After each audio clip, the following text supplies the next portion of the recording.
Hello everyone, it's Kari from sunshineinmypocket.com, back again with you on the channel for Crafty Meraki. And today I'm going to be sharing a fun stamping technique using this stamp set called Sweet Tweets from Crafty Meraki. I'm going to be using some of the smaller images in this stamp set to create a background. And I have a little tip for you on creating backgrounds.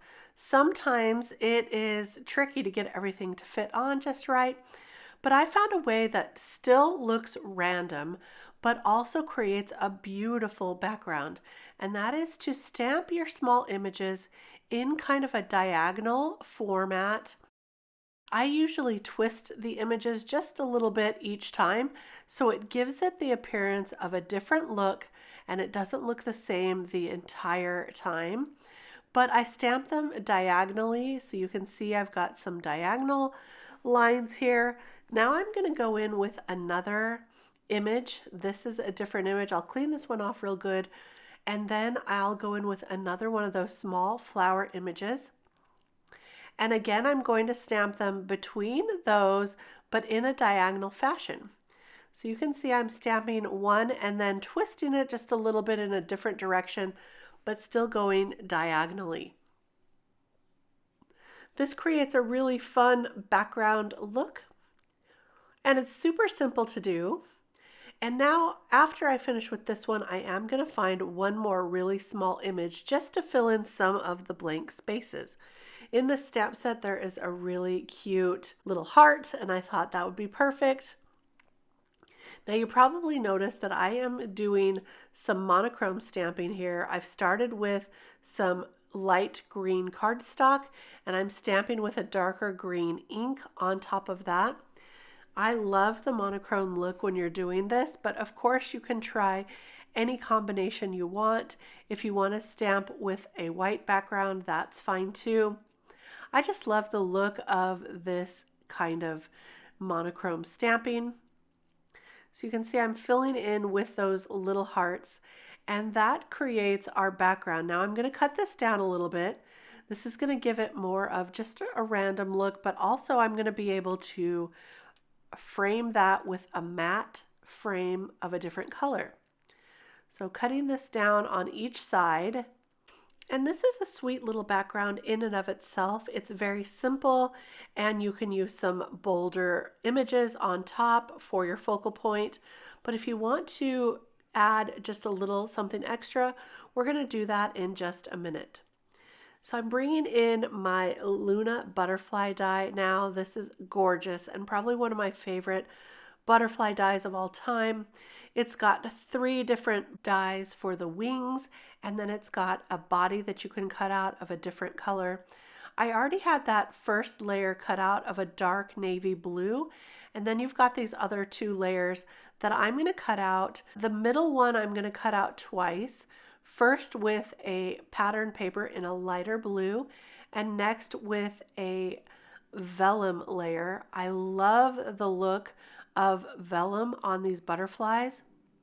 I'm only gluing down the center portion of the butterfly wings so that I can kind of coax those upwards to make it look like this butterfly has a lot of movement. Now, I put the body down. I didn't realize right now that I hadn't put that top layer on yet. I just put 2 of the middle layer on so far. I'll catch that later in a little bit. But first I'm going to choose my sentiment.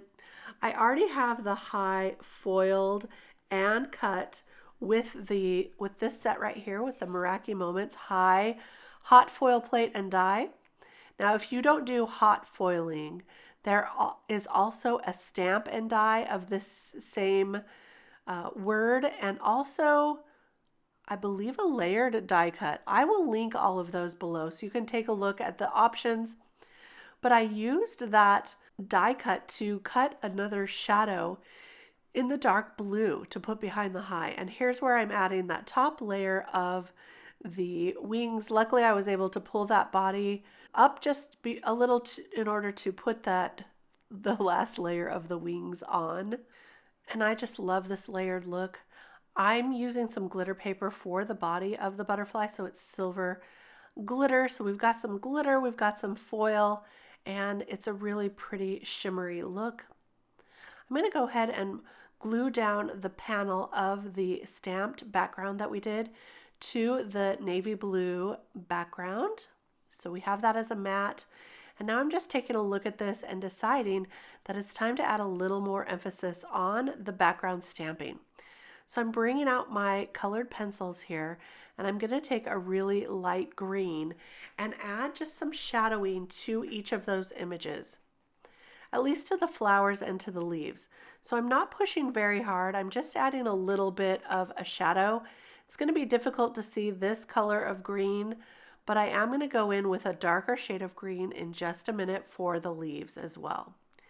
This gives it a little more pop, a little more dimension, helps it to pop right off the background of this panel. And as I'm doing this video, I'm remembering that in the video, the colors show up lighter than they do in real life. So in real life, this is a little bit darker. And once I finish all of that, I'm going to go in with this darker shade of green and add just a tiny bit to the center of all of those leaves. Again, that adds just the right amount of pop to this background. I love the look. Now, we're not going to color all of the images. We're just adding pops of color, just a little bit, to give it a little more excitement. For the hearts, I'm going to pull in a peachy pink color and just outline the bottom of each of those hearts. That again gives it a little dimension. Harder to see in the video. Hopefully you'll be able to see it as I hold it up closer. A little peachy pink on the hearts, 2 different shades of green on the rest of them. And now it's time to place our beautiful dies right on top. I'm going to fluff up those butterfly wings. So again, we've got 4 different layers for this. It is a 3-layer, the wings are just 3 layers, but you can add as many layers as you want to give it some more drama. I always like a little bit of drama on my cards. So I'm gluing down that high sentiment, and then I'll take this beautiful butterfly and glue that, just the back piece down, leaving the wings free floating. I've got some really beautiful sunlight streaming into my stamp studio right now, my craft studio. It's that time of year where the sun comes in beautifully in the afternoon. So there you go. Hopefully you can still see that even with all that sunlight. But look at the beautiful butterfly, the gold shimmer from that foiled background, and the stamping, which is just so gorgeous. And when you do this technique in the diagonals and just kind of alter the way you stamp those, it creates a gorgeous background for any of your images or die cuts. I hope you'll give this a try at home, and I hope I gave you a little bit of inspiration. Thanks so much for stopping by. Don't forget to subscribe to the channel, like this video, and I'll be back soon with more card making inspiration. We'll see you then. Bye-bye.